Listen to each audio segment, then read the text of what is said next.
Brigade ময়দানের অজানা ফান্ডা আজ জানাবো আপনাদের।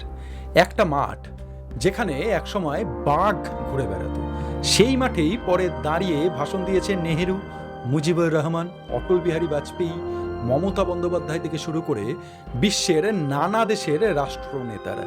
এটাই কলকাতার ব্রিগেড ময়দান বা গড়ের মাঠ।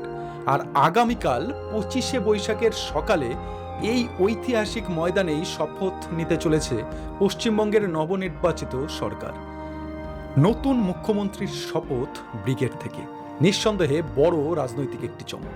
কিন্তু প্রশ্ন হলো, কিভাবে তৈরি হয়েছিল কলকাতার এই বিশাল সবুজ প্রান্তর? কেন বারবার ইতিহাসের মোড় ঘুরেছে এই মাঠ থেকে? আজ ফান্ডামেন্টাল অভ্রনীলে চলুন ঘুরে আসি ব্রিগেডের 280 বছরের এই ইতিহাসে। কথা দিচ্ছি, ব্রিগেড নিয়ে এমন অনেক তথ্য শুনবেন যা হয়তো আগে কখনো শোনেননি।